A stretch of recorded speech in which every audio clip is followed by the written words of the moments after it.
Boom! Hello and welcome to the Executive Protection Lifestyle Podcast with your host, Byron Rodgers. This podcast is dedicated to the executive protection practitioner, the private security professional. In this podcast, we're going to talk about the mental, emotional, psychological, physiological fitness that goes into being an efficient and effective executive protection agent. Whether you're in law enforcement, whether you're a mom that's looking at how to protect her children, or a father that's focused on how to protect his family, I believe this podcast has something for all of you. We might even get into some tales from the crypts of true Hollywood stories from time to time. I'm doing this podcast because I feel the reality of this job is simple. If you really want to be good at executive protection, it's more than just a job. It really is a lifestyle. And those of you who've been in the game for any serious amount of time, you already know what I'm saying is true. So if that sounds interesting to you, enjoy the show. Out.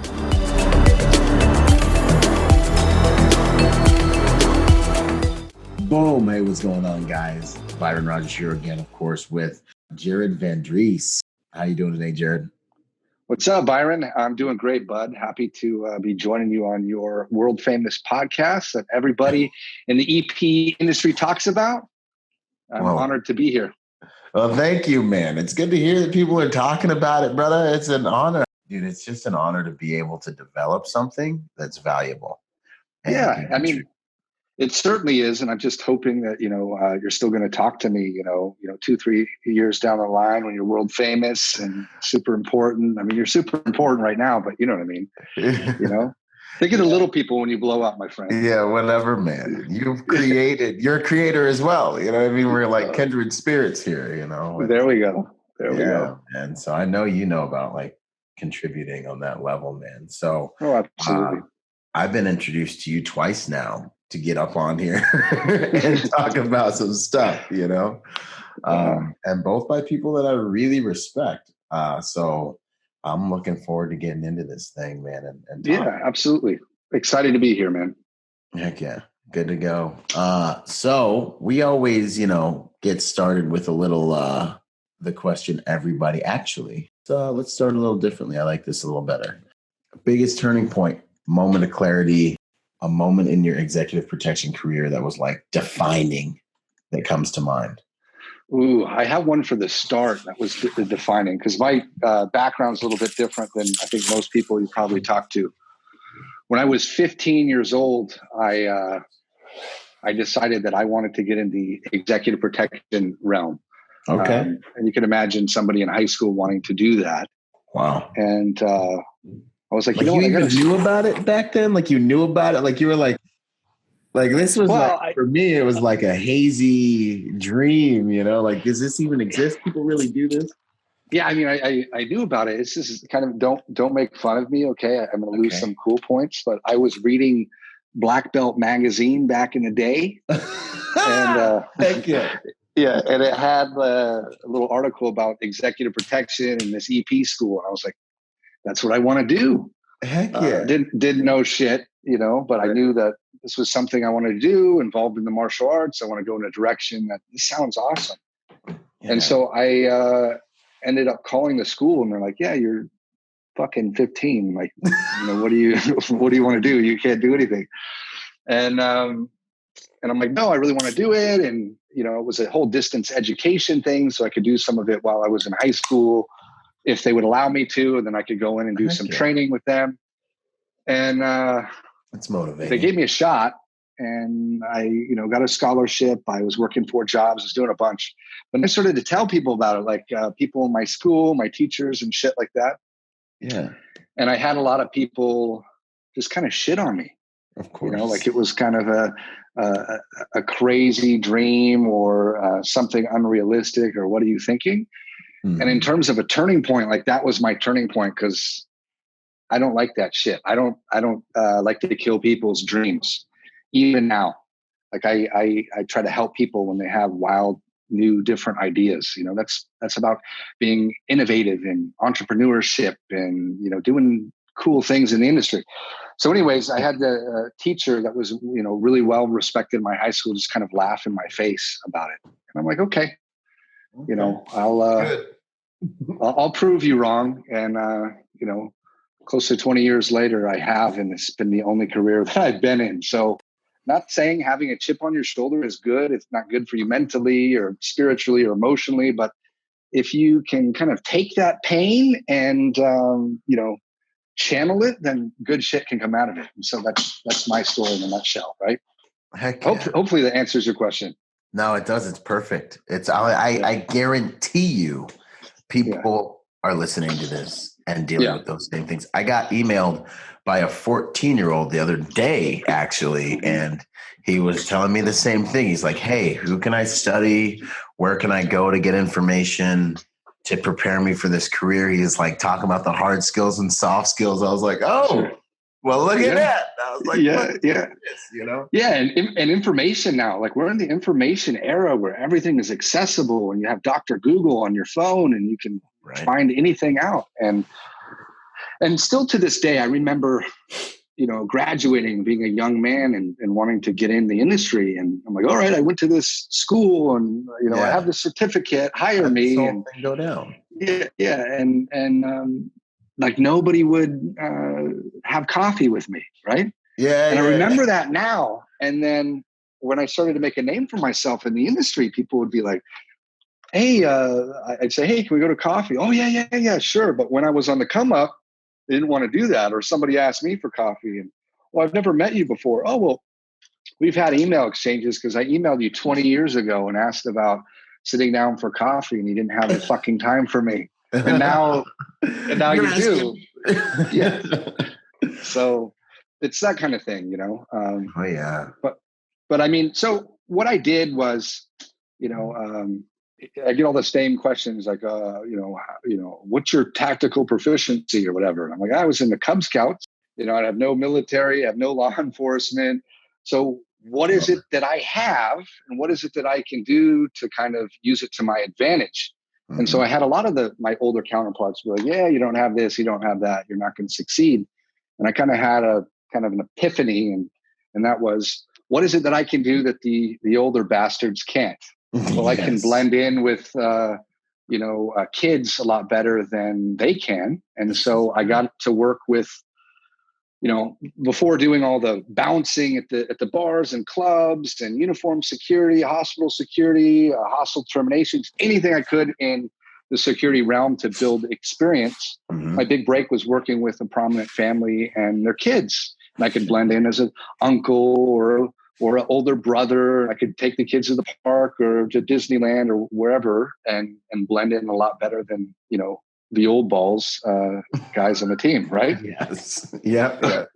So that was kind of my foot in the door. And then, 20 years later, I'm, traveled the world. I've run, billionaire EP details, probably in the, probably 20 of them that I've been involved in at some sort. So I've done 1, 2, or 3 things in this industry, and I'm certainly not being arrogant or trying to toot my own horn, but I have had some success, and I'm grateful for that, and I'm grateful for the people that did help me along the way, because there were a few of those as well. Yeah, brother. Nah, man, this is your time to talk about where you come from, what you're made of, and all that stuff. So never tooting your horn. Everybody's always like, man, I hate doing it. I'm like, do it. Just do it. Yeah. Better than I do. Kill it. Yeah. And you have. I mean, that's awesome. There's so much good stuff there. The transmutation of the negative energy and the lack of belief. Extremely important on so many levels of life. So valuable. Just for people who are dealing with that, to hear that and experience, and benefit from your experiences and see where you've come, from and to. And then also going into, the non-military background issue. I get hit with that all the time. Like, hey, am I going to make it in here? Can I do this without the military background? One of the guys that brought me in and pretty much like gave me a shot and have mentored me and I still work with all the time is no military background. So it's kind of one of those things or a law enforcement or a cool guy background. You really got to learn how to play the cards you've been dealt, man, to win at anything. Oh, yeah. Even if you're just trying to pick up girls, you got to learn how to, play your card. Play the fat guy card. If you play it, you die. Yeah, man, that's good stuff. Yeah, the industry is funny. It's like this alpha male fucking industry, right? And I just always take the beta approach, and it makes it funny because I'm self-deprecating. Yeah. You know what I mean? But it's like also kind of calling out the horseshit too that's in our industry. And I love our industry, but it's just like sometimes it's like, oh my gosh, yeah, you're the biggest, you're the baddest. Jedi, you Black run Wizard, Ninja. Yeah. Hey, Byron, I have a question for you. Send it. Have you ever met anybody in our industry that runs a detail that doesn't think that they run the greatest detail ever? Oh, for right? sure, man. Everybody does. It's my detail's the best. It's the most elite because I am with the richest person in the world, or the fifth richest person in the world, or this famous person is more famous than that person. Like, well, how the fuck do you know that your program is the best? Yeah. Like, it's super arrogant, right? It's super like faulty thinking. Yes. You know what I mean? Like, you're ultra vulnerable. To me, I'm like, this is the best I can do right now with what I have available, and I'm always looking for something better. That's how my whole brain always works, you know? Yeah. Let's get them to point A to point B and not have something bad happen and we're good. But like, it's this weird ego thing in our industry where it comes off as, to me, as disingenuous too, you know? And so I try to bring a little flavor, a little humor, and a lot of fucking honesty to the things that I deal with in the industry, right? That's awesome, man. That's all good stuff. Yeah, there's no better way to look like a weak person than to need to like bolster your ego or fight for validation in conversation or name drop or all these types of things. They make you look weak and insecure. A person who knows who they are doesn't have to do these things. Yeah, it's funny. We would, anytime that I would be, because I've done a lot of interviews and built teams and that kind of thing, and interview people. You always ask them like, "Oh, well, tell me about a time when you failed on a detail," and they're like, "Let me think about that." and I'm like, "I can tell you one time I shit my pants in a Bentley with the principal, and then how I dealt with that. That was a kind of a problem, you know what I mean?" Right. But it's always like, we're the toughest, we're the best, we're superhuman, save the day. I know EP better than anybody. Shut up, is what I say. You know. Yeah. Like, I want to know if you know yourself and if you're honest with yourself enough to be productive and progressive. That's what I want to think. I mean, yeah. Right? Exactly. Good stuff, man. So you kind of covered the first couple of questions. So tactical background. Did you go out and find more training, go to some schools, or was it OJT and you stayed busy? How did it progress and evolve? Yeah, I think, a little bit of both, just being a student of the game, having mentors, obviously a lot of on-the-job training and a lot of just training in general to be able to get to the level and be introduced to everybody. And every job and position that I've ever had in my career has all been about relationship building. Like, I've never just, I'm going to blindly submit a resume and then get hired. It's always been, hey, I know Jared. Let me introduce you to Jared, and he's probably a good guy that you'd want to work with. And so, I just collected, and worked with a bunch of different people, a bunch of different trainings to kind of shore up those gaps, Yeah. The big thing you said was relationship building, man. That if listeners can take something away from this whole conversation, you know what I mean? Yeah. If you want to know where the secret sauce, if you want to know how to be cooking with tartar sauce, listen, relationships. All of this is relationships. Everything that comes in and out of your life will probably come through a relationship. And if you can manage your relationships and contribute more than you take, you're going to win. And people can depend on you. I mean, am I right? How does that sound to you? I totally agree. It's, I remember too, it's like, I hate bullies. I've always hated bullies my whole life. There's a lot of fucking bullies in our industry. And often I would see somebody that people in the industry would be like, this guy is kind of a nutsack. And they'd all bag on this guy and they'd all talk shit about him. And then somehow, some way, that guy figured it out 5 years later and ends up being a player. right? Yeah. And then everybody like comes back and is like, oh, like, hey, I want to give this guy respect. And the guy's like, I remember you, motherfucker. I remember how you are. And so I've always tried to be cool with everybody that I meet, and like I've sometimes taken pride in humbling people that I think are a little bit too arrogant, which is, not good with my ego either. I probably shouldn't do that, but for the most part, there's a time and place for that. But I always try to treat everybody with respect in the industry, especially people on the come up. And then you see them figure it out, and it pays dividends to be on the right side of it. It's like all the, social reform, like just be on the right side of what it is being a human being, and you're gonna work out all right. Social relationship building is absolutely key to anything, because if people don't like you, they don't want to work with you. And it's the same thing. It comes down to any industry, like sales. I've been in EP where I kind of sell service or explain service, and I don't sell shit. I tell stories. I explain passionately what we do as an organization and what we can do, but I don't sell anything and I don't expect anything. And I think that that's refreshing for people. And I think that's the approach that you're going to hear from some of the best salespeople in the world. Don't sell it. Just be passionate about your product and build those relationships. And when you've got something good, you just talk about. I mean, you don't have to convince. You literally share your experience, and it's like, this is the product. But one of the things too you said back there was you're nice to everybody. And one of the principles I've always done and used that's helped me be successful is do no harm. Like, it is an extremely rare case if I say or do anything on a detail to harm the reputation or anything having to do with anyone else on anywhere and in the detail. The bad guys seem to weed themselves out. They fall on their own swords. And when you lead with respect, no matter who you're dealing with, it disarms and it helps you gain rapport, and it procures a positive relationship, which ends up being some of the most valuable things you can do. Whether you're talking to the FBO, the hotel, someone else on the detail, the client, the president of the United States, a bum on the side of the street, you got to ask him to get out of the way. If you can be respectful, the interaction is going to go a lot better if you have the time in them, I agree 1,000% with that. It's like an easy way to like grease your success.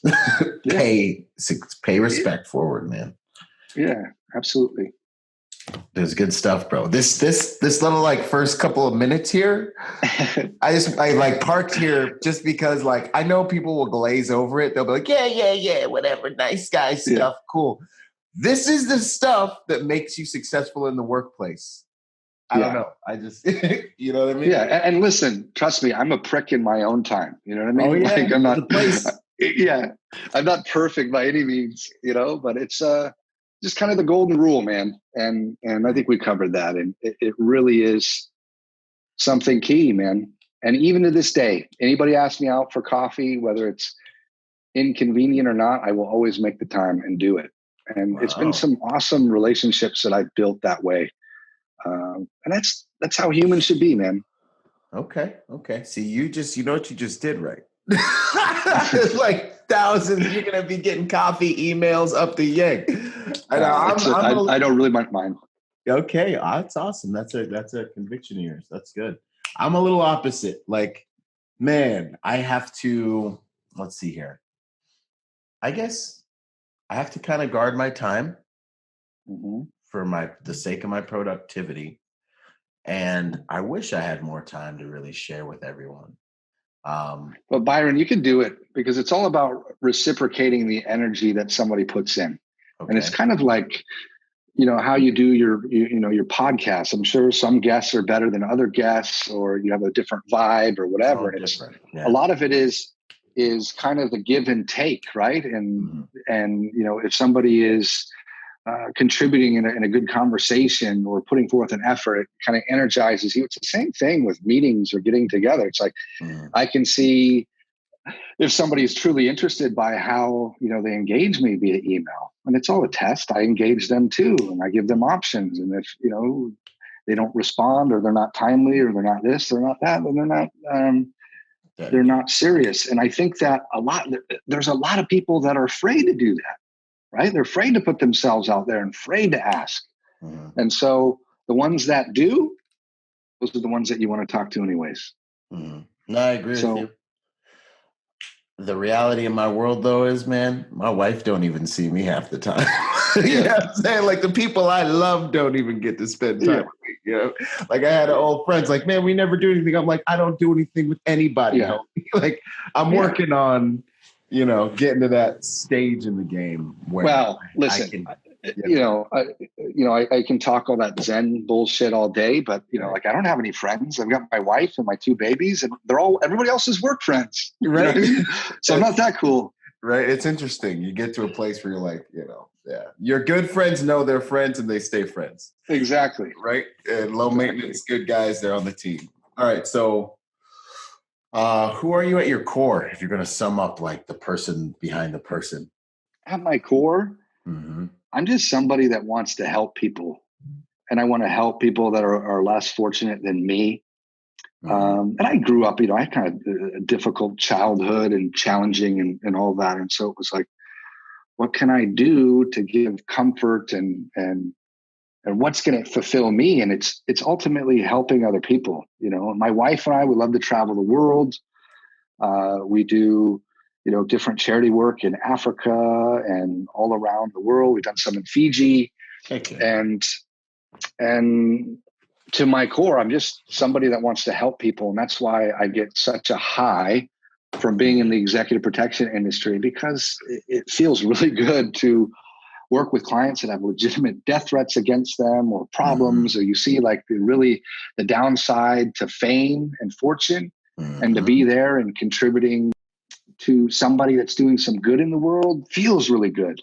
And so to me, it's like I resonate with all the shit you say, when you say protector, by nature and by trade or something like that. It's like, that's, to me, that's me like 100%, Yeah, I dig it, man. I dig it. I love it. Everything you said, when you're helping those folks that are, their mission is to help people, boom, when you're able to, that's all good stuff. And it is, a lot of the guys, I keep saying this, but I'll say it again, man, a lot of the guys that are at the top of the game, it's an extremely organic operation for them. Protecting and contributing in that way is like, if you weren't doing it in one way, you'd be doing it in another way. If I look at my life when I was a Marine, I was a protector. When I was in high school, I was a protector. Sure. Now I'm, if I wasn't doing this, I'd be doing something else. Maybe I'd be a police officer. I don't know, but in some way that would be there, that's good stuff. I like the, I don't know, one of the quotes that just resonates with me is Biggie Smalls, who always says, stay far from timid, only make moves when your heart's in it, and live the phrase, sky's the limit. That's kind of like how I am in the EP realm. It's just like, let's do good shit. Let's help people. Let's make a difference. And there's so many wonderful people in our industry too, and I love collaborating and working with folks and just chopping it up. Even if we weren't on a podcast, it's great to just chop it up with you, Yeah, 100%. Absolutely. Couldn't agree more, man. What is you got a mantra? So, you just dropped a mantra. You just did it. Yeah. I had a little Biggie Smalls. Little Biggie. That's what's up. I dig it, man. Okay, cool. West Coast is the best coast, but Biggie Smalls on the East Coast, it was my favorite. Heck yeah. So these days, what are you up to? I'm doing a lot. I'm doing a lot of thought leadership. Christian West is one of my writing partners, and we've been putting out a lot of blogs that are getting, hundreds of thousands of views, which is pretty cool. And I recently co-authored a book that came out in November of last year, Amazon bestsellers list. It's called Public Figures, Private Lives. Co-authored that with Christian West. Brian Jensen and Ivor Terrett. So if you guys haven't checked that out, there's some good true stories in there. Everything is changed to protect the innocent, of course, but basically how to start, run, fix EP programs for high net worth individuals and their families, which is like a second book to the corporate EP book that AS Solution put out. So it's been fun. And I get to write about interesting things, because what I find the problem in the EP industry is a lot of times people are afraid to do thought leadership because they're like, they don't want to get ridiculed. Is Byron going to slap my pee-pee if I take this strong stance? Or is this guy going to do it? Or is that, are they going to beat me up? Square. Yeah. And so what I find is like, if you have sack enough to put things out there, it can reap benefits for you, and you just see it helps the industry. And we're all about, Christian, myself, and others in the industry are all about promoting the industry and pushing it forward and supporting each other, but also like just being honest about it. And one of the blogs we recently did was titled 10 Dumb Things Which People Would Stop Doing in the Executive Protection Industry. Yes, and get them. It's so much fun to write these, and and then when I write them, basically Christian, we do them together, and Christian goes, maybe we should tone that down a little bit because we're probably going to piss some people off.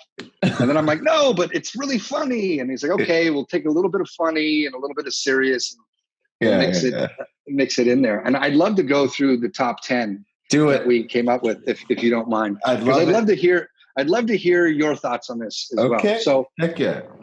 So in no particular order, because each one of these is as dumb as the next one. Okay. Yeah. So number 1, posting photos of themselves with clients on social media and or their company websites. So you see this all the time. Like if you follow Executive Protection or Bodyguard on Instagram. Hashtags. Yes, follow the hashtags. This shit will pop up all the time, and it'll be like, here I am with Michael Jackson. I'll say Michael Jackson because he's out of the game. Yeah.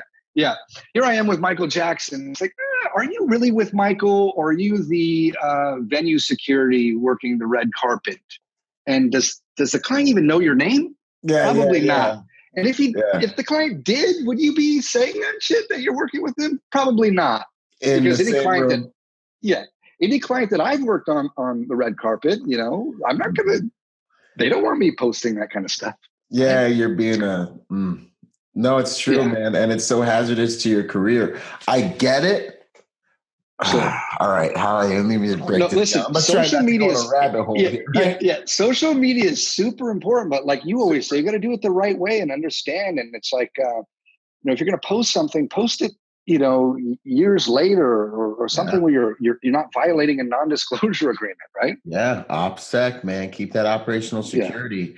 And then also, like, I don't know, you got to think, you attach yourself to someone else's brand. That's a dangerous thing, and then, people start associating you and them. Maybe you voted for such and such. You start posting something. You ever post anything controversial? Now your client, I have clients that follow me. You know what I mean? Like, So it's like, you got to make sure your trash is lined up. And then it's like, you don't want to add more exposure to the situation. Yeah. And it makes you look weak, and it makes it look like it's okay, so this was a big deal to you. Why was it such a big deal to you that you were with such and such? Because you probably don't do it that often. So you don't operate at this level. This was a big spike in your career right now. You know what I mean? Yeah. And then the clients now have in the back of their mind, like, if we let such and such in here, he's going to take pictures and post our stuff to the universe. Like, there's so many negative, So you got to do it. You got to do things right. And you got to maintain that anonymity. And, like, I posted pictures of me with famous people. They weren't my clients. Yes, exactly. I was geeking out because I met such and such. And like, I'm like, no, you know what I mean? That's really weird. I went to, because I'm a little bit of a hip hop head. So I took my sister, we went to see, Eric B. and Rakim. And the old school, paid in full, all that stuff. Right. Thinking of a master plan, right? Where'd you grow up again? Dude, it'll make you laugh. Okay, I grew up in a little town in Seward, Alaska. So why I love Alaska, bro. Yeah. I have no idea. Okay, it's like. So, anyways, I'm like, hey, because I'm introducing my sister. She's much younger than I am to kind of this genre of hip hop, and it was like end of the night, at this venue in Seattle. And I'm like, let's go get pictures with him. Because it was like, pay $100 and get to like meet him and take photos. And I'm like, fuck yeah. When do I ever get to do fan shit? So I totally went, got photos and everything. And it's like Eric B and Rakim, like people know who they are. Maybe if they're in hip hop, maybe not. Maybe if you're 50 years old, Yeah. But I've met a lot of famous people in the world, and there's not any pictures of me. But I'm like, hey, can I get a picture with you, client? You know what I mean? Right. So, yeah. Come up with a better business development plan than trying to post all that shit online. So that's one. We only got one. Are you ready for number 2? Send it. Okay. Posting bathroom selfies with stupid tactical gear, bulging muscles, and a badass attitude on social media. You see this, we see this all the time. It's like, we understand that your lower back tattoo symbolizes strength and honor. It actually probably means like hibachi grill if you're going to go and talk to somebody from Japan, and you've been working hard on your deltoids and shit, but like, come on, man.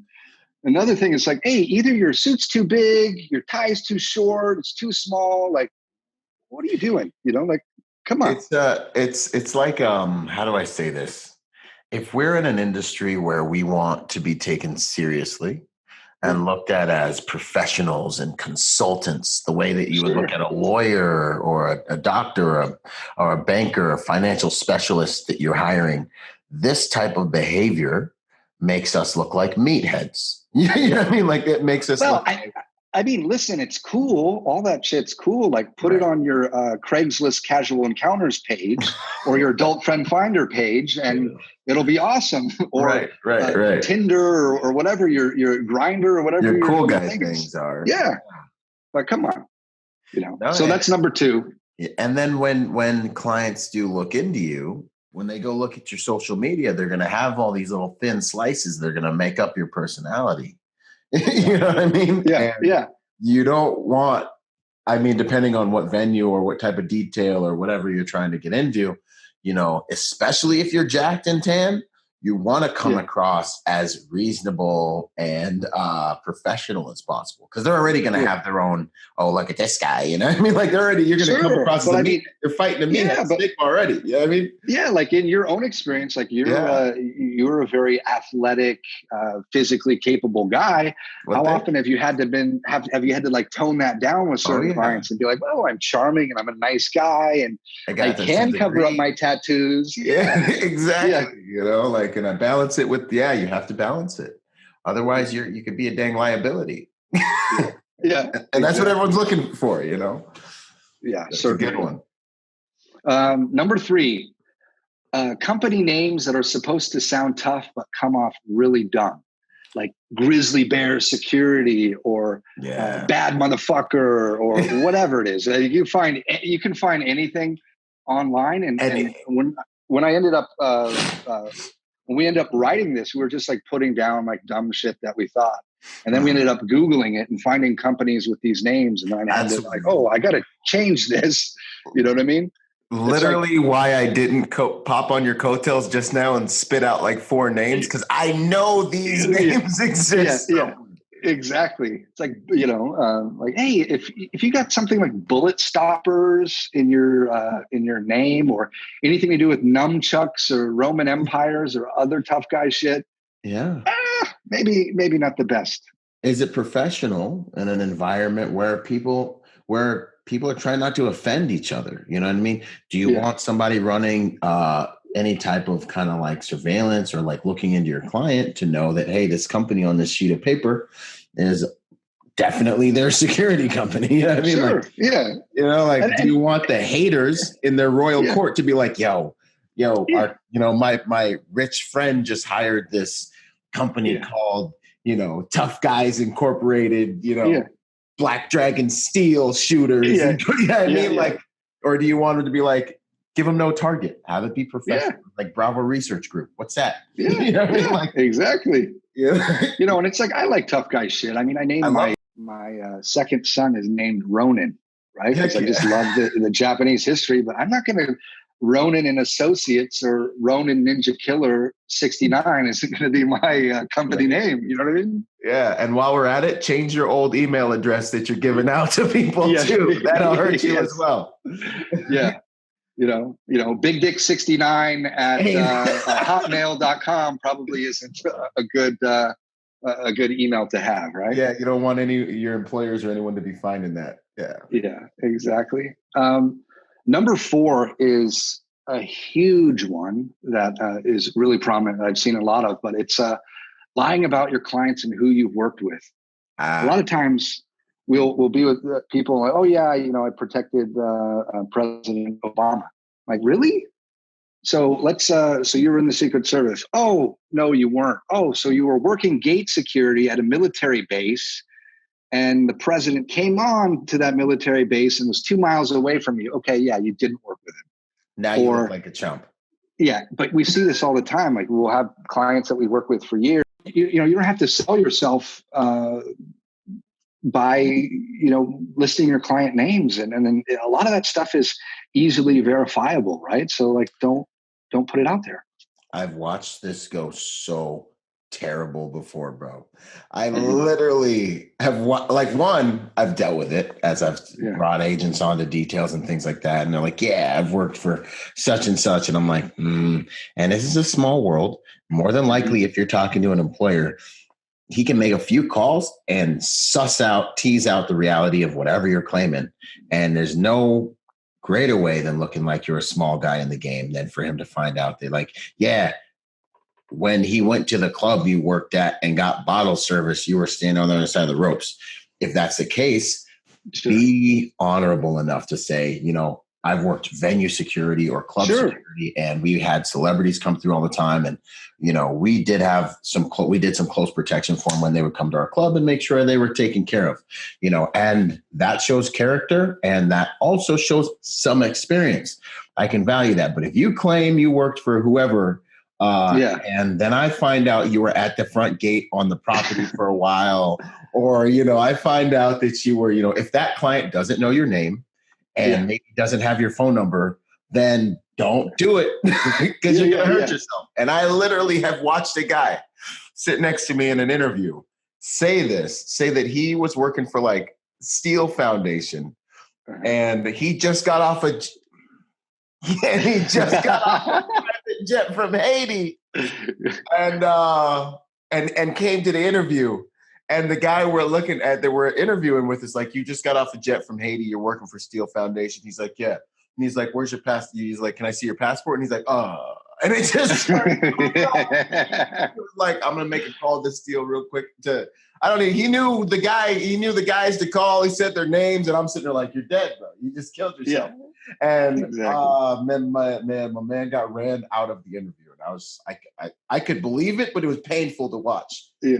This is a small group. You can almost definitely don't fluff anything. Be who you are in this world, because that's just all you can be, and you'll eventually grow. Yeah, and I feel like you can get a lot more too with the honesty piece. Like, maybe you don't have the most impressive resume of working with clients, but you're like, hey, but I have done this and this, and I'm willing to learn and I want to help. It's like, you can't have 10 alphas on the team, or they say you can't have 10 chiefs.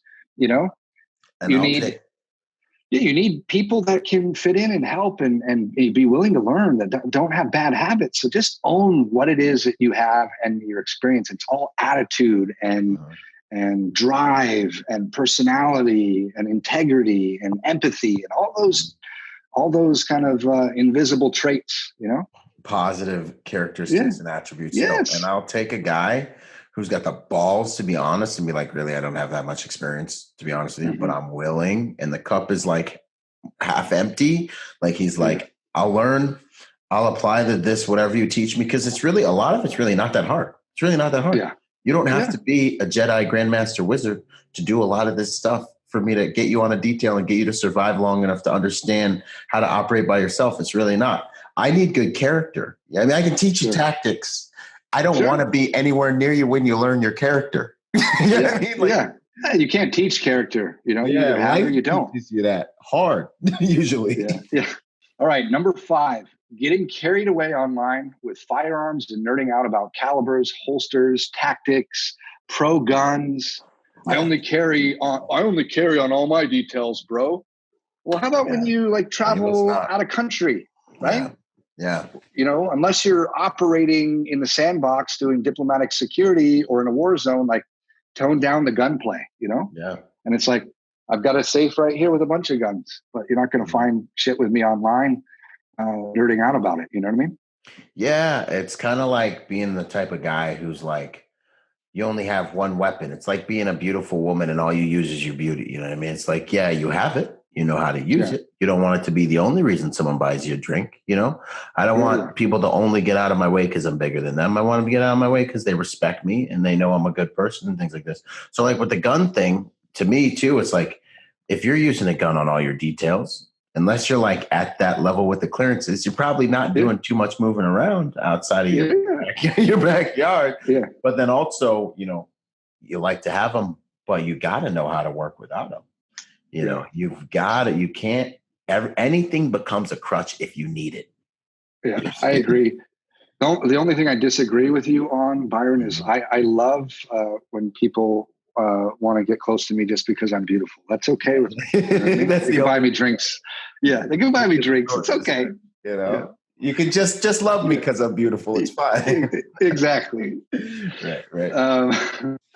Number 6, wild resume submissions with shirtless photos and information about all the exotic weapon systems they use, including nunchaku, bow staff, and and swords and shit that they're proficient in. And I shit you not. This is real. This is real. This is real. This is real. At every place that I've ever worked in EP, we'd have a wall of shame. People would submit resumes for videotapes or DVDs of doing, flips over cars and shooting. And I blame Steven Seagal a little bit. Yeah, a little bit, I love that, Yeah, I mean, don't make fun of me, but if I saw him on the street, I might want to get a picture with him. You know what I mean? Right. Yeah. I don't blame him. I'll be right. Yeah, but he is a little bit of a bullshit artist himself, So, it's like, Napoleon Dynamite, where he lists, chicks love skills, nunchuck skills, bow staff skills. Just don't do that. You know what I mean? Nobody's impressed by that, and chicks aren't impressed by that either. I mean, if they were impressed with it, I'd get a lot of women because I'm pretty good with nunchucks, man. Really? Come on. What would you say what kind of skills do you find most attractive on a resume? You know what? If I could hire somebody that was a concierge at a Four Seasons, I'd hire that person. And I teach them all the tactics, all the EP shit, send them to some schools, because what is the Four Seasons concierge do? They can do anything. They can get you anything. They can talk to anybody. They're fixers. They can hustle. They're fixers. Yeah. If I could get somebody like that with high level customer service experience, I love that. I also do love. I love working with military folks, as long as you can kind of deprogram that a little bit. Yes. Get rid of the yes sir. Yeah, yes sir, yes ma'am type thing, because nobody wants that. No. Talk to the principal like they're a human being, like you're an equal. Because if you don't, then you're being subservient to them, and then the power exchange is already great. So I'd say that. I'd say people with strong customer service backgrounds. I like that. Yeah, and that's ultra valuable. And then talk a little bit more about the talk to the principal way of talking to the principal. That's good stuff. I think more people. Yeah, it's well, principals don't want to be psychological disparity. It's the guys it's approach the game with. It's like, God bless anybody that served our country, right?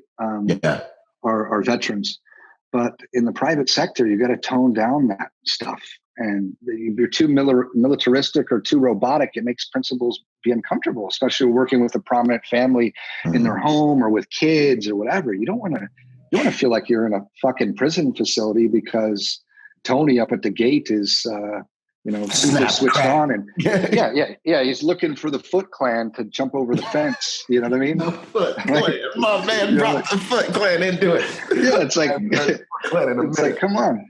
And then also it's like I can't explain the psychology in the most eloquent way, but it's like sometimes if people are too subservient, then it empowers bad interactions.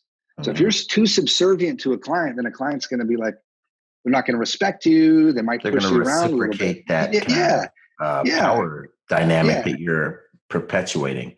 Exactly. So it's like, talk to them as a person, be direct with them, be straightforward. And, I can tell you stories about how I've done that successfully and how I haven't, but I still wouldn't take that back either time. It's like, at least I'm standing on my own 2 feet as an equal and as a person. And either the client likes it or the client doesn't like it. Right. But we see that a lot. And it's getting caught up in the yes or no, sir type thing. Right. And some clients like that, but I think, it just depends on your client, but also this, the approach to it, like the approach to remembering this is another human being. If you can help them maintain a level of normalcy, whatever their gauge on normalcy is, and contribute to the efficiency and ease and comfort in their environment, they're going to be relatively happy with you. Absolutely. And you're right when you say certain clients are really into that. That's true. And it's all about being a social chameleon, like blending in with your clients and knowing what it is that you want. Like I work with one of the world's sexiest women, right? And so we do these different fashion shoots and we'd be going somewhere. And I had my brother in arms working on the detail, like, fuck that. I'm not dressing up. I'm not dressing up for that shit. I'm from Texas. So, okay, dude, wear your fucking Wrangler jeans and your 5'11" tactical shirt. 1022. Yeah, you're standing next to one of the most quote unquote beautiful women in the world. You're an extension of her. You're of her brand. Yes. And so like literally judging you. Yeah, I'm wearing a $200 shirt and $500 pair of jeans with some nice shoes because I understand that's her brand. Yeah. And then come to find out that guy's not asked to be on the detail anymore. Well, sorry, Absolutely dude. Like not. You're not understanding who your clients are. And it's the same thing with the yes sir, no sir. It's real. Some clients want that. So give it to the clients that want that and cut it the fuck out if they don't want it and be able to switch and do both. Right. Or you'll get cut out. Real talk. And that it's not going to be the Foot Clan that gets you. Yeah, exactly. Little stuff is going to be what gets you. It's so. Of course. And then the social dynamics of the game, man. What was I going to say? The pics, bro. So when I ask for a guy's resume, I always ask and send me a photo. Now I don't say like a suit photo. I don't say nothing. I say send me a good photo of you.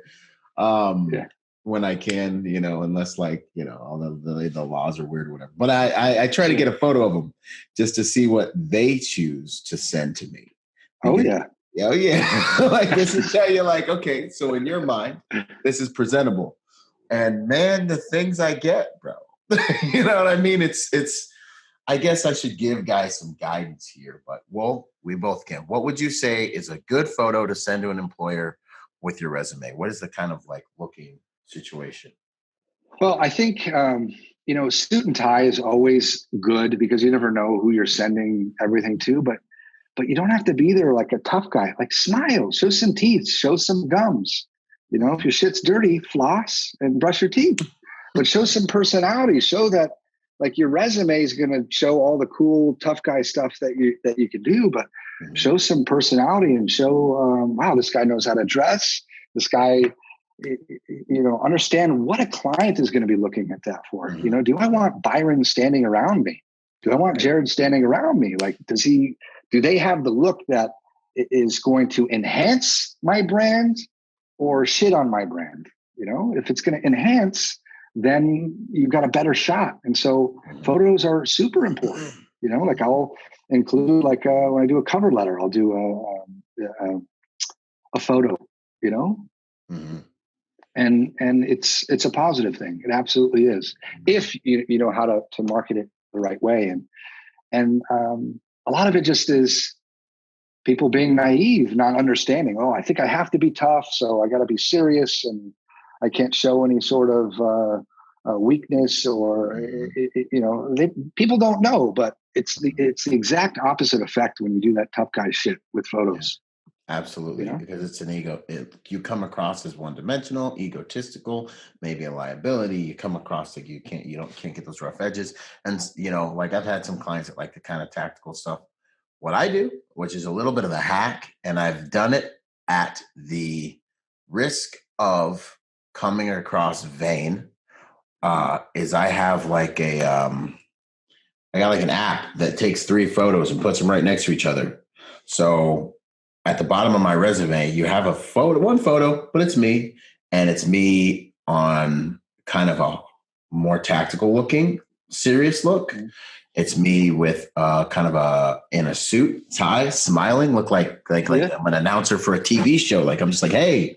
And then It's also me in an executive protection, casual executive protection look. So you have me kind of looking tactical and hard. You have me in a suit, and then you have me looking like, hey, we're going to Whole Foods today.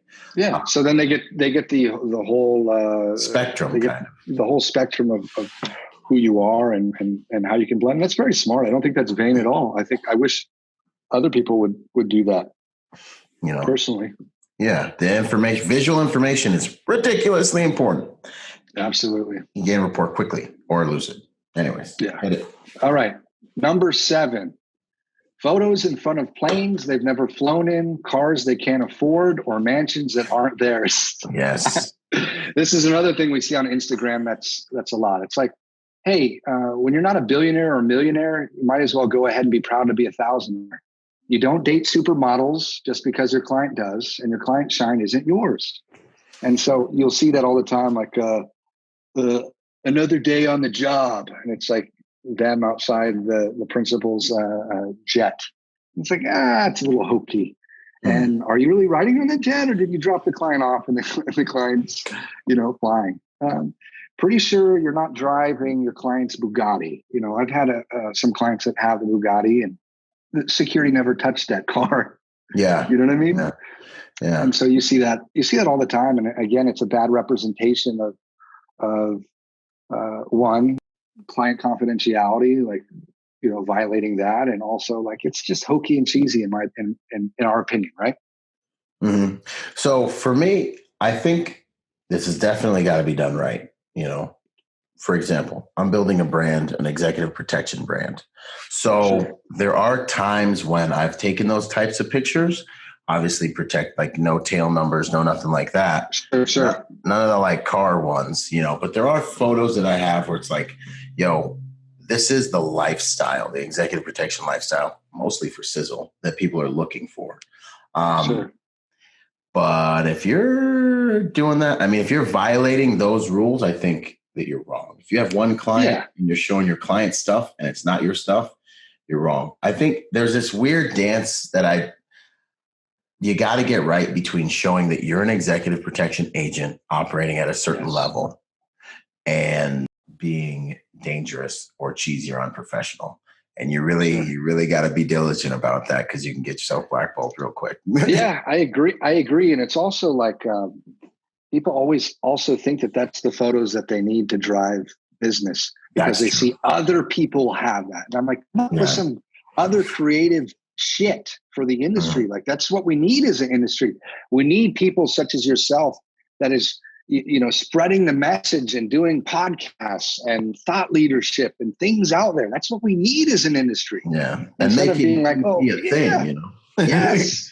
Making it a thing and making it tangible and real and accessible and respectable. Yeah. So, but and I have no issue with, plain photos or whatever, but it needs to be done the right way. I've seen it abused more often than not. Yeah, absolutely. I agree with you 100% on that. Yeah. What do you think? Someone hit me up about this the other day, and I don't know how. I don't do it, so that's kind of I shouldn't have said that, but that's kind of my approach to it so far. Like the TMZ photos and stuff, they're like, well, it's public domain information. I don't want to give my answer, but what do you think about that stuff, reposting those pictures? The TMZ thing, listen, it's cool for my ego folder when I'm lonely at night. Yeah. And my wife's mad at me and I can, I'm feeling really bad about my place in the world. And I can, I can go to my little folder on my computer and I could say, oh, look at this. Here's me with this person and that person and that person. I'll never share them. I'll show them to my grandkids. I might show them, to somebody that happens to come to my house or something, but they never, I'm not going to publicize that in any way. Mm-hmm. So it's easy to be, it's like, I've also worked many red carpets where I know my partners in crime are there trying, especially to get into photos so they can find that shit on TMZ. Yeah. Coming real close. Like, dude, back the fuck off. You're like I'm working right now. Sorry. Yeah. Wait, what was that? Dude, what was that? Yeah. You're on the red carpet, man. Like that's about as secure as it can be, especially if they're against the backdrop for photos. You're in the photo press booth. You got every top end photographer across the fucking globe there, and you're at the goddamn Golden Globes. What do you need to be up on the client? Like, back off.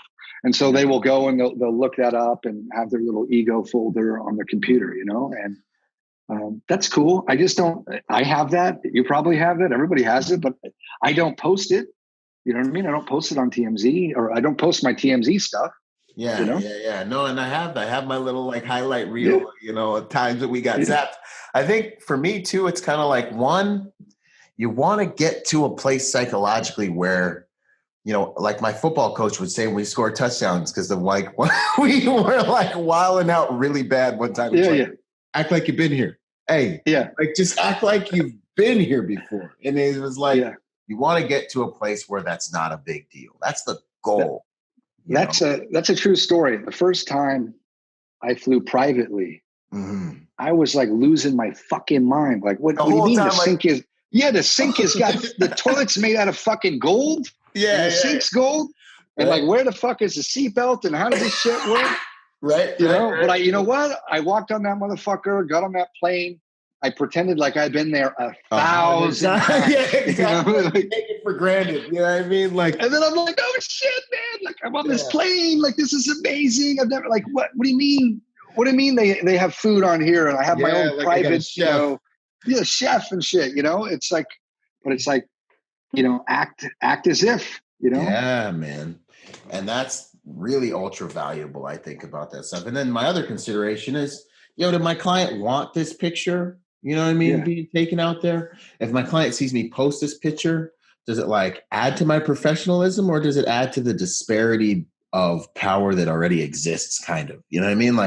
Does it add to, the equity? Do I want my client to feel like I've been here before and I operate at this level and they don't even have to worry about anything being like a whoo thing? You know what I mean? Or do I want them to feel like, oh, I don't know. I just don't like to parade. I feel like it makes you, puts you in a weaker position, even when your client sees that you're also projecting what the media is taking from them just walking outside. In my opinion, I've never seen a client really like that kind of stuff.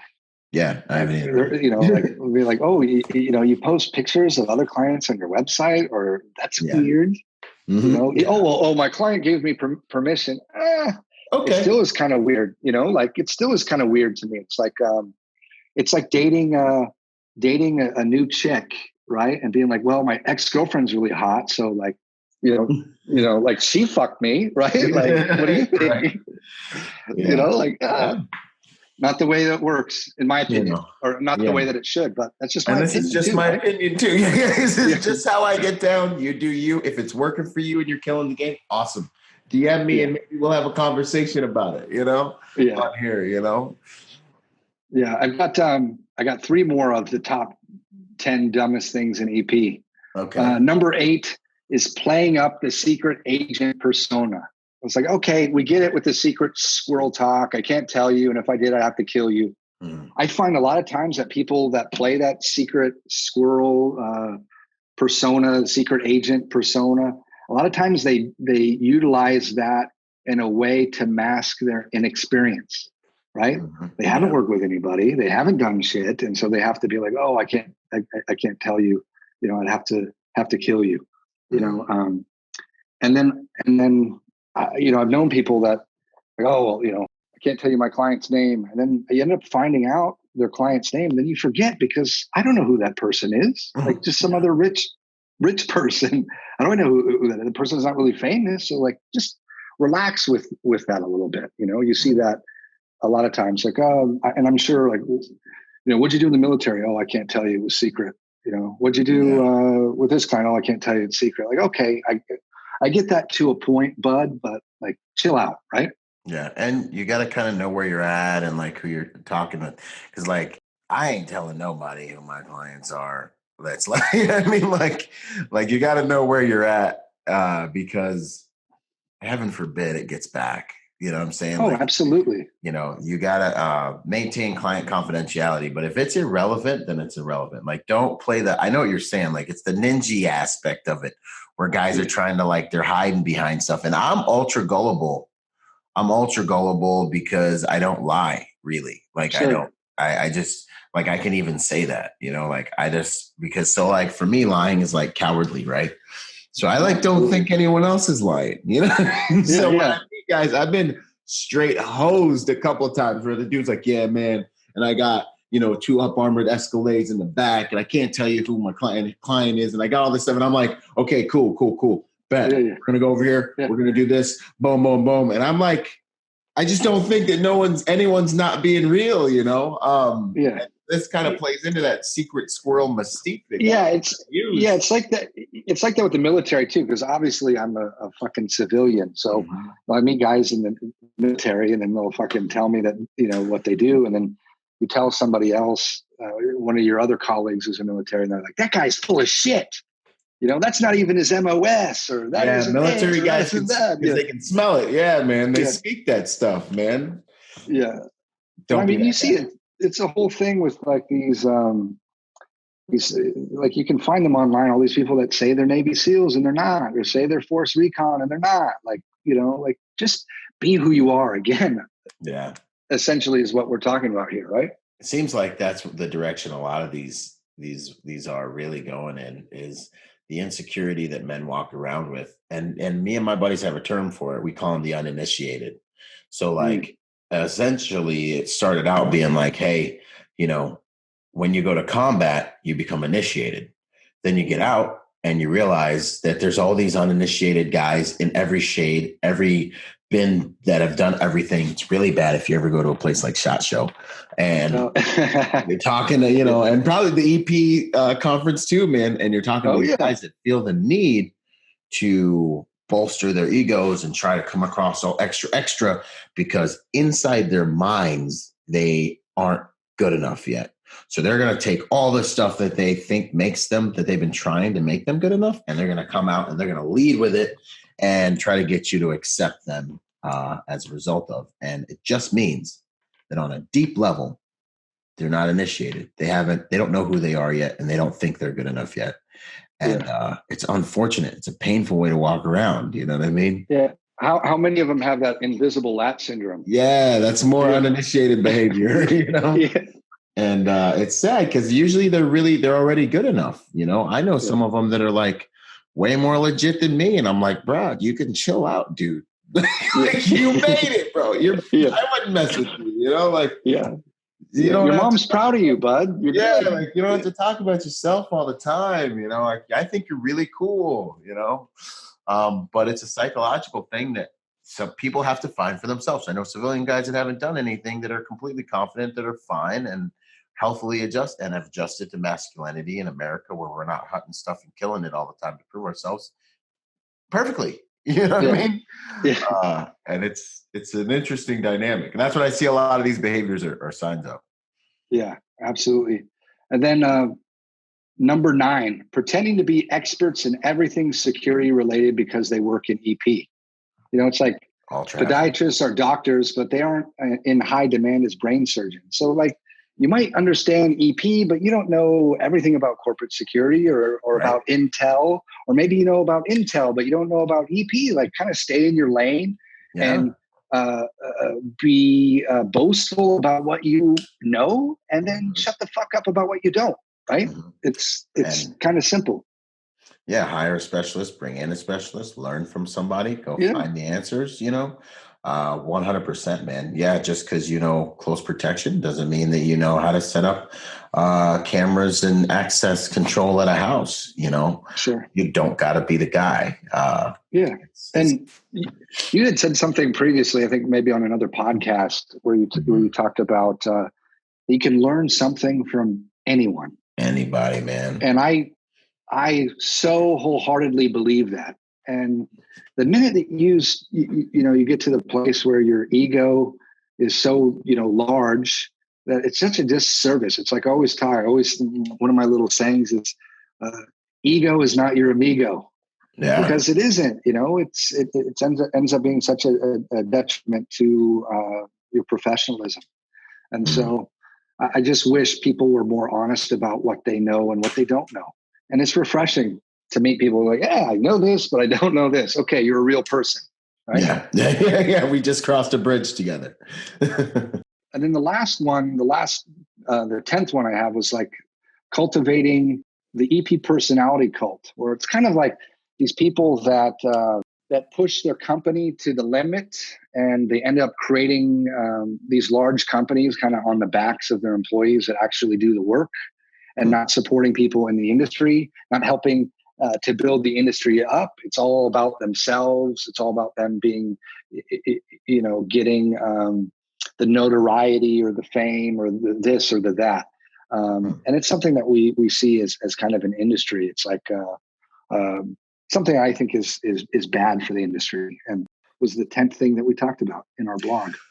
Wait a minute. I need to understand this. So like, you mean like, are you talking about the company owner that claims they can do way more than they can?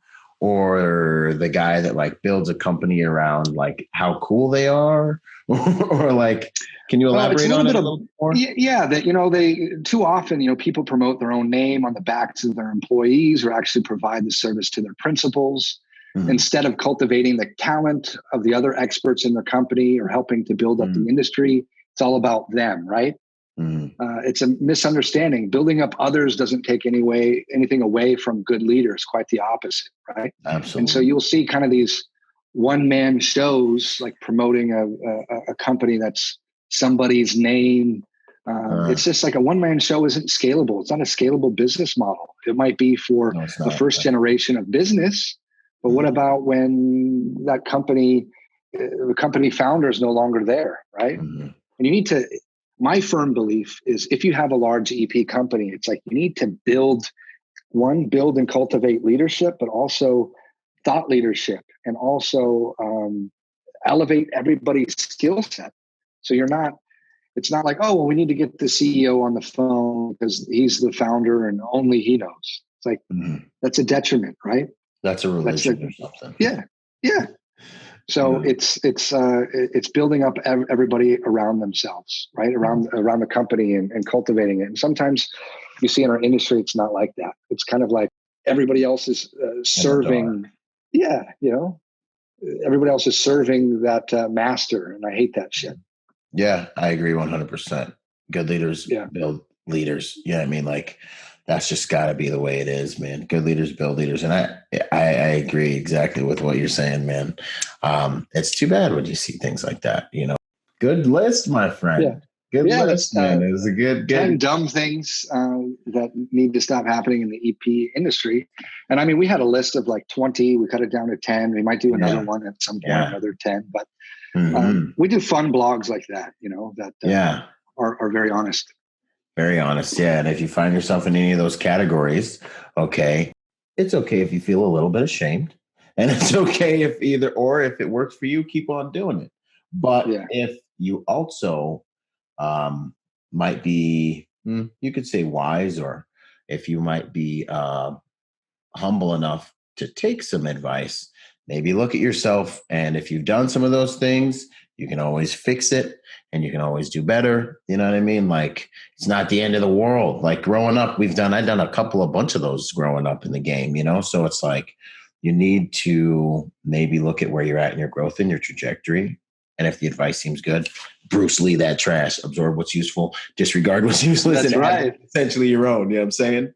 That's the game. We're not trying to, this isn't the way, this is a way, always. Nice. Love Bruce Lee. I don't know if have you been to Seattle? You've probably been to Seattle. I grew up in Washington and Gig Harbor. Oh, yeah. Okay. Nice. So have you been to Bruce Lee's grave up here in Seattle? Nope. Yeah, no, right. That went right up. No, I haven't yet. I got it. Yeah. You can nerd out and do that. It's okay. Again, that's gonna happen. He's dead. Yeah. He's dead. You didn't protect him. You're good. Yeah, right. Go get a photo. Yeah, I was just about to say, you'll see some selfies and stuff, man. Yeah. What would you say you love the most about the EP industry? What I love about the EP industry is how worldly you can become.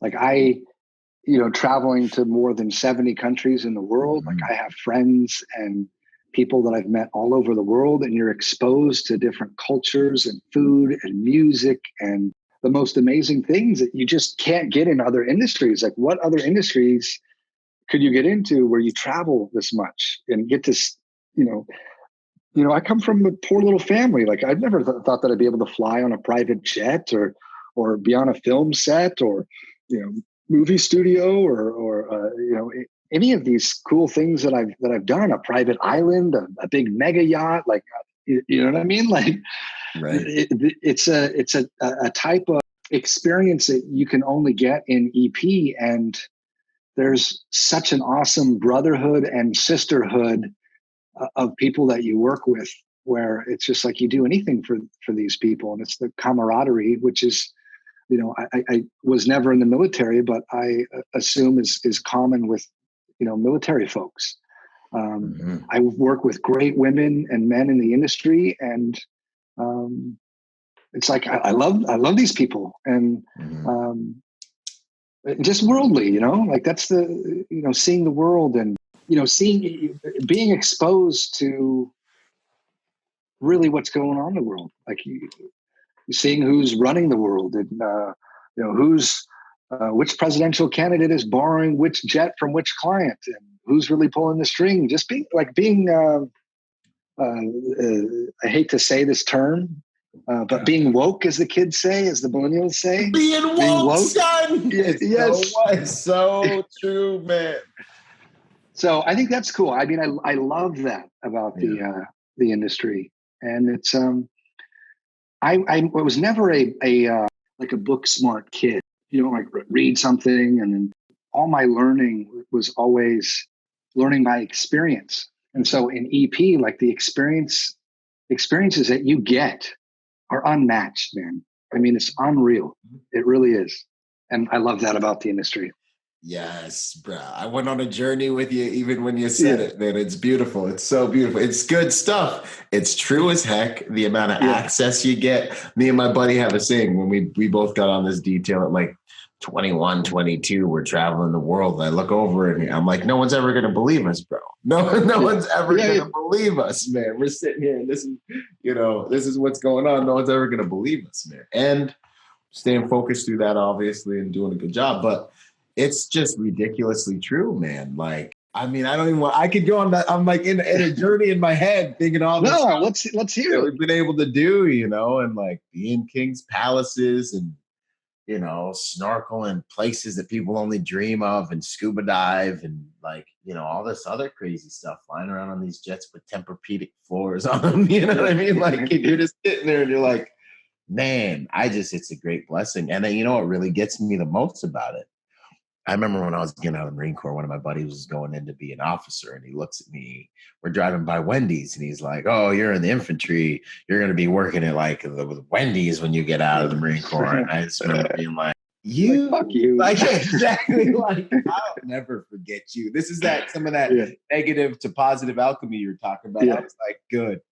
I'm going to just keep that in my backpack. And man, I don't know where he's at. We obviously don't talk anymore, but I fast forward and I'm finishing my master's, and they're like, look up jobs that you can get with your master's degree. And I'm sitting here like looking up these jobs, and they're like, get excited about how much money you can make with your degree. And I'm like, okay. So I'm doing my homework, and I'm like, I don't know how I should say. I'm sitting there looking at it, and I'm like, yo, with my humble little infantry education, my little, like cannon fodder education, I'm making 2 to 3 times what I'd be making with this coveted, master's degree. And I've seen the entire world, and I can solve 90% of the problems that I'm faced with in life. I've solved like the types of things I've had to deal with, you know what I mean? With like a jet landing and having to organize this and that and get things done. I'm like, I feel like so much more of a mature, well-rounded, confident, happy person that I went on the path and the journey that I did, rather than just, go straight into, just school, Not to say that, it's wrong if you had, but for my path and my experience, it's been a blessing, man. Yeah, absolutely. So, bro, that's beautiful stuff. What would you say were the hardest lessons you've learned from executive protection? I think some of the hardest lessons is when you get fired. Why did you get fired? And anybody that's really done anything has been fired in this industry. You gotta get some. Yeah. I have a couple stories. It's in the book that we released, Public Figures, Private Lives. There's a story, and it's not my name in the book, but it is me. Mm-hmm. I had this client that rich guy. Mm-hmm. I'm just like, I can't relate to this dude in any way other than talking sports to him or talking about hot chicks. Yeah, And then I'm talking with him, and we're talking about hot chicks. And if you're a hot chick, a lot of times guys will do almost anything to get next to you, because you're beautiful. And he's like, yeah. And then I make the joke, when you're an ugly guy like you and me, we got to try hard for everything. And you hit like an ego tripwire right there. Yeah. And he goes, yeah, but I'm not ugly. And I go, well, wouldn't it be weird if I said you were an attractive guy? Nice counter. Yeah, but it to him, I just insulted him twice. You're bleeding out right now. You don't even realize it. Yeah. And then surprise, he doesn't want Jared there around anymore. But I'm like, I was with him for many, many years. I was with him more than his third wife was. So I outlasted the third wife. You know what I mean? Mm-hmm, so, or maybe, the favorites thing where I'm the wife's favorite. Yeah. Right? The wife loves me. Well, then the wife's not there anymore. And then the principal really has, is the famous one. It could either be, it's like, well, you're kind of loyal to my wife and now I'm not with her anymore. So, you're out. Yep. So it's like, those have been painful because, you have to look at yourself and be like, okay, did I overplay my hand? Did I fuck it up? Is there something really wrong with me? But it's like EP agents are like shoes, man. Like clients want to change them daily if they want, Mm-hmm. It's like you wear the wrong shoes on the wrong day, you're out. And sometimes that can be really hard. especially if you're prideful in the sense of, and we all are, we all have pride, right? Pride is important. We want to do a good job. We want to be the best at what we do. And then sometimes your jokes can bomb and sometimes your jokes go off without a hitch. And I've got, plenty of stories where I tried to show my winning personality and the clients loved it and had a great relationship, and then the time that I gave you there, it didn't work out in my favor. So those have been some tough lessons, man. It's a lot of introspective soul searching at times, Yeah, man, that's so good. That's such good stuff. And this is the shit that I wish people would talk about. Just talk about. Let's talk about how have you failed? How have you fucked up? Like, what has gone wrong? Like, let's get into the essence of who you are. I mean, if you can't tell already by our conversation, I don't like small talk, man. No, it's like let's get into the real shit. Yeah, man. No, I couldn't agree with you more on so many levels there. Like, I've been fired. Like, I got on one detail, they're like, you're not even on the team to get fired at least once. Yeah, I mean, and sure enough, dude, I got whacked for going to the wrong bathroom. I got whacked for accidentally sending the house staff. This is a different detail. The house staff home. I didn't know. You know what I mean? And that's the thing with these key, man. You gotta understand. There's a lot of information. You gotta take in the information. You gotta understand where you're at. You gotta maybe get a guide to help you navigate the territory. Because you wear the wrong color shirt on the wrong day, you might not be around so long. You know what I mean? Yeah, man, you gotta get fired. I mean, you don't got to, but like, it's a great way for you to learn. We remember our you didn't touch the hot stove twice. You know what I'm saying? Yeah. So, and the reason for it can be so unfair, I think, is also. But it's the game. Those are the rules. Understand the rules and get better at the game. You know what I mean? Yeah. I mean, the first thing I do, like, say if I came to work with you, working with your principal or whatever, I'd be like, okay, Byron, tell me how everybody's fucked up. What are the pet peeves of the principal? What is the principal like? What do they don't like? Yeah. So then I can, how people have gotten fired, because I want to know all those stories so then I can know what not to do. Right. Because a lot of times, like, if you've been working with your principal, like your main principal for a long time, like there's shit that about the detail that's just like second nature. It's like the back of your hand, but you know that because you've been with the principal forever, right? Yeah, like we rent Chevys, we never rent Fords. Yeah, whatever it is, like we drink coffee here, like the little things, man. That's good stuff, and I think it's also good to note too. Ego, and you already alluded to this. Ego isn't always bad. You need it. You need to take pride in you and what you do. It's when the pride becomes inaccurate and turns into arrogance, or it is a protection mechanism for a feeling of inadequacy, that it actually becomes counterproductive and pride comes before a fall, cause you to become inaccurate and then fall. You know what I mean? Yeah. We've been banging up the ego a little bit, but you got to do a good job because your last name's on it. That's ego. Yeah, you got to be, it's a healthy ego. There's nothing wrong with ego as long as it's healthy. I mean, if you're a fucking spineless jellyfish, you're not going to do well either, Yeah. And bend to however the wind blows. It doesn't do anybody any service, Right? No, 100%. What would you say is your proudest, if you had one, what would be your proudest moment in the game? My proudest moment in the game, I would say, it sounds cheesy, but like saving a principal's life. I had appropriate. Yeah, I mean, and to what degree I don't know, but I was with a client in an unnamed city, walking around in the middle of the night because this client enjoyed that, and we had like 4 people that tried to, rob us, mug us, and I was able to see that coming and was able to grab the principal and run, and we're a little bit more athletic than the people that were chasing us, so we got away. Yeah, and I just saw how thankful the principal was and how truly scared the principal was. And it felt really good to have been there to, protect the principal in that environment. And it's like one of those things that you always dream of being a part of, right? And yeah, if you're in this field, yeah, and 100%. And so, yeah, I'm super proud of that. You know.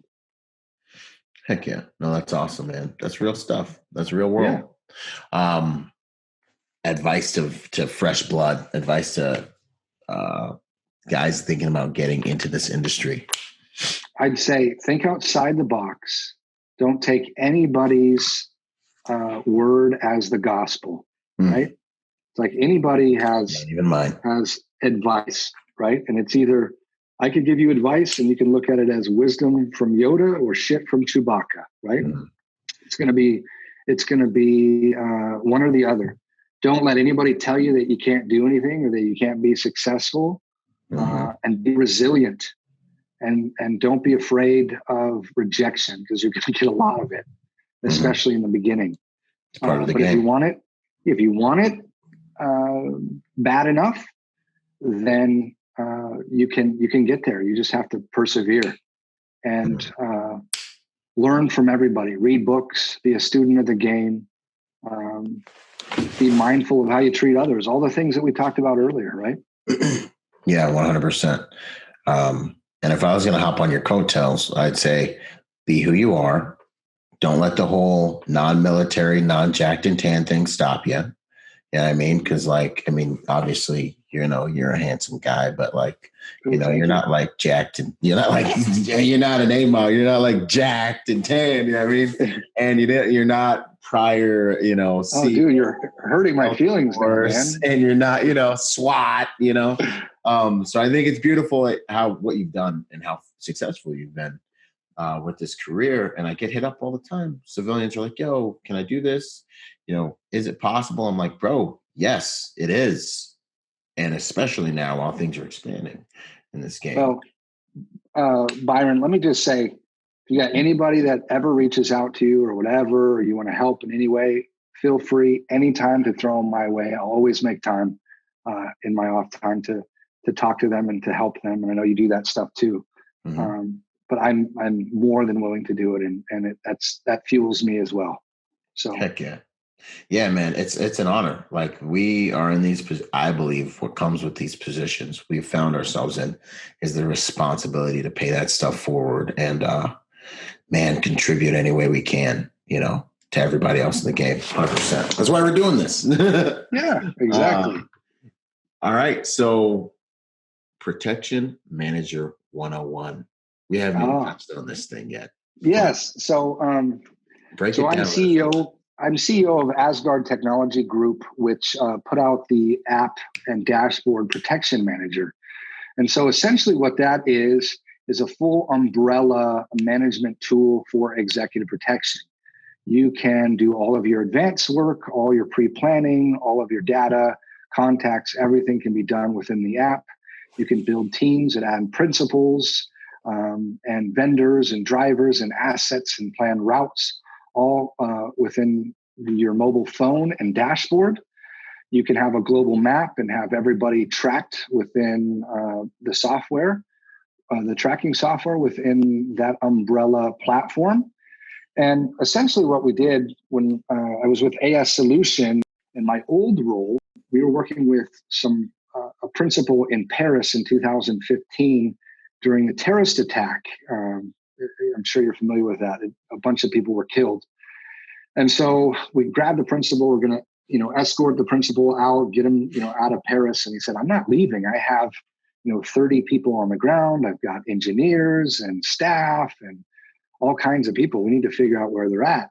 So painstakingly, we had to take that principal, hunker down with him, and our teams had to do a call tree and try to figure out where all these people were. And so at the end of that, we got a hold of everybody. Everybody was safe, no issues with our principal or his company at all.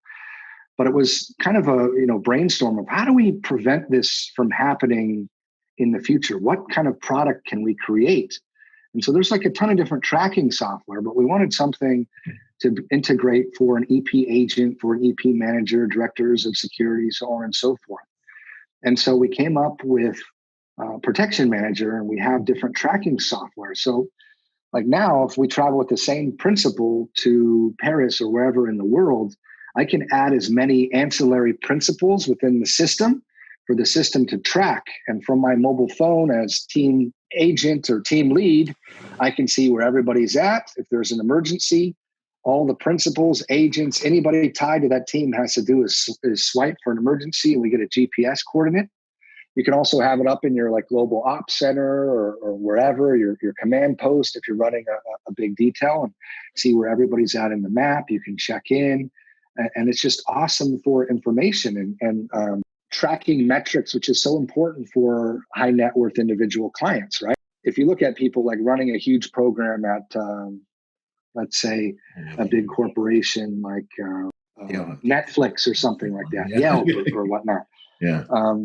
They want to know, okay, if I hire Byron and Jared, I understand that they're awesome, and one of them has muscles and is tan, but what ultimately? I knew you were going to get me right there. Oh man! But ultimately, what are we getting for the service that they provide? Because I don't see anything that happens. Everything's smooth. There's no problems. And so with Protection Manager, you can track all the different things that happen on the detail. You can see how many legs that you've done on a trip, how many hours that you've worked on this advance, who's done what. You can simultaneously work on it. If somebody's on the dashboard and somebody's on the field, you can pump info back and forth. And it speeds up the advance time. The days of providing protection and then trying to do the report in the field, which is taking you hours on end. You can legitimately do advanced work 3 times faster with the mobile application that we've created. So it's used. We're still a small startup, but we have over 100 companies throughout the world that's utilizing Protection Manager, and it's growing. So I'm super excited about it. I'm super passionate about it, and it's unlike the app world. So people understand, it's unlike anything else. So let's say if I was making pizzas, I make a pizza and I deliver it to you. That product is done. With an app, it's never done. You're always refining it. You're always alive. Fixing things, improving upon it, having new ideas, and evolving. It's pretty impressive. Yeah, evolving, and it's very impressive as to what it's doing now, and it will blow your fucking mind in what it will do in 5 years from now.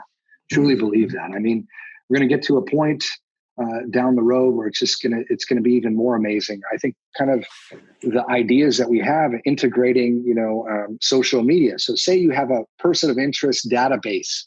You have that tied to Twitter or anything like that. So you land in New York City, you have these people integrated in the system, and then you can get pinged. Oh, this person is within 5 mile radius or whatever mile radius of you and your detail right now, and this is what they're saying about the principal, right? That's the direction that we want to go with it. Like social media, geofencing type stuff. Yes. And we're not there yet with the app, but the app does all kinds of cool things, tracking everybody, all the checklists. Like, I look at these people that have these big, they bring with them these checklists. Like if you're doing an advance and there's a checklist for a hospital or this or that, or, a public venue, FBO. We have all of that baked into Protection Manager, so you can pick which checklist you want. You can create a customized checklist for your teams, and then everything is within that system. It's all secured and encrypted at rest and all those things. It'll make your job easier. And I think that as an industry, EP industry, we need to embrace technology more. Like a lot of the old school folks don't do that. It's like, I'm worried about OPSEC and that getting hacked and, this, that, and the other. When it's like, okay, understand that, but you're also using the Wi-Fi at the hotel when you're, on your adult friend finder website. You know what I mean? Like, come on. Yeah. Embrace change. And if you don't evolve, you die. And so Protection Manager is something that is evolving with EP and something that greatly helps out the industry. Yeah. That's that in a nutshell. So essentially, you sign up online, you go to protectionmanager.io, you can create a new account there. And then once you do that, you're on the dashboard, and then you can invite team members. And once you do that, then they will get an automatic invite from the system, and you can have them in as administrators. They get full access, as principals, which they don't really see much, as agents or vendors, like car and driver and whatnot. So if you just go to like the App Store or Google Play and you download the app, it won't do anything for you unless you either create a company account or you are invited by a company account holder. Outstanding. Real quick, just because I know that I will get hit with this question. How is the information secured? Who has the information? So even me being the CEO of the company, I don't even get access to what your trips are and what is in the system. All I see is so-and-so created an account. You're not consolidating this information to mask a huge attack on everyone's clients? No, certainly not. But what about I'm not an evil mastermind. So all I see is like the pay. Yeah, I don't work for the Foot Clan. So all I see is like your payment information that we have and your contact information, so I can help out and reach out. And everything is encrypted at rest. We use Amazon Web Services, which is the same thing that the NASDAQ is protected on. You know what I mean? So, and then also too, we have, if you want something even more secure, we can do an enterprise version for your corporation at another added cost. So like we could come in and be like, for your company, Bravo Research Group, we could create an enterprise version that only you have. It's hosted only for yourself, but compartmentalized. Yeah. I don't think that's needed, everybody utilizes different apps. If you're comfortable using banking software on your phone, you should be comfortable utilizing this as well. So hopefully that answers your questions about that. Yeah, no, that was beautiful. That's exactly what we needed to get out there. And the infamous question, price points. Yeah, so it's $49 per month per user. So that's for administrators, agents, and principals. So if you're a small company and you only have like a few users that you're utilizing for a detail, delete them out of the system when you're done, and you're only charged for what user you have over the course of a month. It's billed monthly. And then vendor users are free. And vendor users would be like cars and drivers and folks that you want to invite to be able to track and make sure they're all right in an emergency, but you don't want them to see any of the operational security info. They only get like a small, they only get a small view of the op, right? They get a check-in feature and a swipe for emergency button. And those vendor users are free, so you can have as many of those as you want. So if you're a solo agent, you're working with a car and driver, if you want to see where this guy is and keep track of them, you can invite them at no charge. And also, like we're a startup, so if we have people that want to test it and give feedback, positive, negative feedback, I want to hear that. We're pretty reasonable, and it's a passion project that I'm doing with Christian West and a few others to give back to the industry. And so we're super passionate about it, and we want to utilize and we want to help people and help the industry. And it's kind of a legacy piece, to kind of use a shitty description of trying to do something good. And I think that's awesome, man. That's going to be a monumental contribution. I remember using this app when it was like the AS Solutions app or something like that.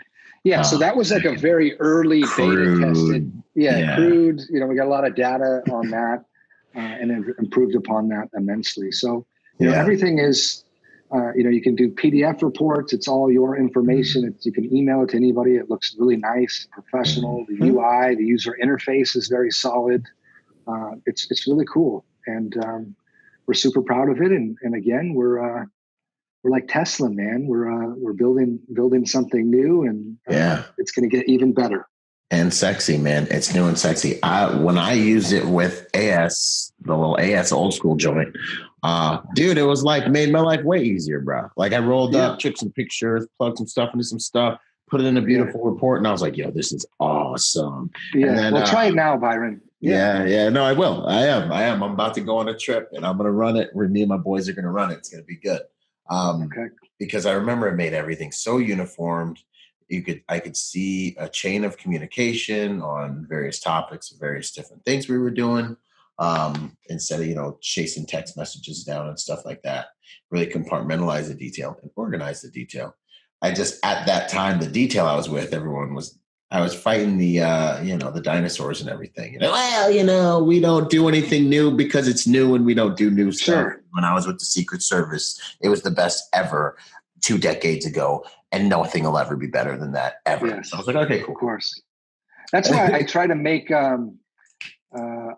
believers out of doubters. Yeah. Because then I go, okay, well, if you don't like it or whatever, like, let me know. Like, I want to hear it. Like, I'm not, I want feedback. And if you don't understand how to use the product, I'll explain that to you as well. But give me feedback. Like, and I'm not shy about that at all. Let me know what works or what doesn't work. And people are like, a lot of times like, wow, it would be really cool if it did this or that. And then in my mind, I have to think, okay, that feature, that's probably going to take 4 months to code for that. And that's going to cost me, I don't know, $15,000 a month to do that. So is it worth, worth the squeeze? Yeah. Is it worth that? So a lot of people don't know this space either, right? They don't know the app space. And so it's like, you can come up with, I like it, but it doesn't do this. Well, there's a reason why. You want it to be light on your phone. You don't want it to you don't want it to drain your battery. You want it to be efficient where people can use it. A lot of these things. And a lot of times people have these awesome ideas that aren't awesome. But you know what? I will listen to them each time and then make that determination of what will work and what doesn't, right? As the man, it's your organism. I dig it. Yeah. That's what's up. Well, boom, man. And wait for it. We're going to run a promotion, right? So 30 days, we can try this thing out, 30 days of just checking it out without being charged. Yeah, absolutely. So if you create something, you go to protectionmanager.io and not .com.io, and you create an account. It will ask for a credit card that will only be charged after your free trial. And if you email me at jvd@protectionmanager.io, again, that's Juliet Victor David at protectionmanager.io, and say, hey, I heard all about Protection Manager from Byron's podcast. I will go in and make sure that you get 30-day free trial, and there's no obligation. You can cancel at any point. Okay. And if for some reason somebody forgets that they signed up and they get charged, it's no problem either. I will refund you and cancel your account if you don't like it. So nothing they can complain about.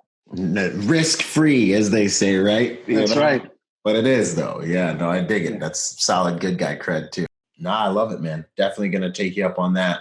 I hope a lot of you guys out there do. I genuinely believe that you will be pleasantly surprised, because the old school version I tried out was savage. Like, I was really happy and impressed with it. So I can only imagine what it's going to be able to do now, and then moving forward into the future, man. So I'm excited about that, Jared. Yeah. And dude, it's been good to have this conversation with you. You're so like down to earth and funny and a lot of good things. You're like, I wish we had more time, man, because we could sit here and kick this back and forth, and I think we'll do another one. Yeah, absolutely. I'd love to do it. And anytime you want to chop it up, bud, please feel free to reach out. Yeah. And guys, check out the blog. What was the blog again? Well, there's different blogs, but you can go it's just shameless plug time. Plug it up. Yeah. You can go, I do a lot of stuff with AS Solutions. So go to www.assolution.com and check out the blogs. There's a lot of awesome industry blogs out there that AS Solution does, that Christian West does. So check it out. Super helpful. You can also hit me up on LinkedIn. Jared Van Driessche on LinkedIn. I have a big presence on there, and I share all the blogs that I do on LinkedIn as well. So thank you. Thanks for having me, Byron. I appreciate it. Heck yeah, man. Nah, it's been an honor and a privilege. Thanks so much for all that you're doing for the industry. And I look forward to the next time our paths cross, my man. Yes, likewise, my friend. Absolutely. Boom. Talk soon. Later. All right. Bye-bye.